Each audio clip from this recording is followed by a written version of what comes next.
ഇപ്പോൾ ചിലപ്പോൾ നിങ്ങൾ ഫേസ്ബുക്കിൽ ഹൈലൈറ്റ്സ് ഒക്കെ ആഡ് ചെയ്തിട്ടുണ്ടാവും. ഇപ്പോൾ ഫേസ്ബുക്കിൽ ഹൈലൈറ്റ്സ് ആഡ് ചെയ്തിട്ടുണ്ടെങ്കിൽ ആ ഒരു ഹൈലൈറ്റ്സ് എത്ര പേര് കണ്ടു എന്നുള്ളത് നമുക്ക് അറിയാവുന്നതാണ്.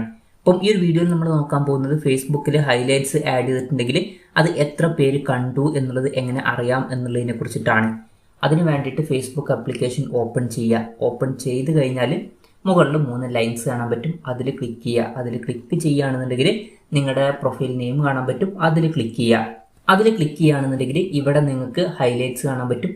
ഇനി ഈ ഒരു ഹൈലൈറ്റ്സ് ഓപ്പൺ ചെയ്യുകയാണെന്നുണ്ടെങ്കിൽ ഇവിടെ നമുക്ക് താഴെ എത്ര പേര് ഈ ഹൈലൈറ്റ്സ് കണ്ടു എന്നുള്ളത് കാണാൻ പറ്റും. ഇവിടെ 1 വ്യൂവർ എന്നുള്ളത് കൊടുത്തിട്ടുണ്ട്. ഇപ്പം ആ ഒരു 1 വ്യൂവർ എന്നുള്ളതിൽ ക്ലിക്ക് ചെയ്തിട്ട് ഇവിടെ റിഫ്രഷ് ചെയ്താൽ നമുക്ക് കൂടുതൽ പേര് കാണുമ്പോൾ ആ ഡീറ്റെയിൽസ് കാണാവുന്നതാണ്. അപ്പം ഇങ്ങനെ നമുക്ക് വളരെ സിമ്പിളായിട്ട് ഫേസ്ബുക്ക് ഹൈലൈറ്റ്സ് എത്ര പേര് കണ്ടു എന്നുള്ളത് ചെക്ക് ചെയ്യാവുന്നതാണ്. ഈ ഒരു വീഡിയോ നിങ്ങൾക്ക് യൂസ്ഫുൾ ആയി എന്ന് വിചാരിക്കുന്നു. എന്തായാലും ഈ ഒരു വീഡിയോ പറ്റിയിട്ടുള്ള നിങ്ങളുടെ ജെന്യൂൻ ആയിട്ടുള്ള അഭിപ്രായം ജസ്റ്റ് ഒന്ന് കമൻറ്റ് ചെയ്യുക. അതുപോലെ തന്നെ ഇതുപോലുള്ള വീഡിയോസ് ഇനിയും കാണാൻ താല്പര്യമുണ്ടെന്നുണ്ടെങ്കിൽ ഈ ചാനൽ സബ്സ്ക്രൈബ് ചെയ്യാവുന്നതാണ്.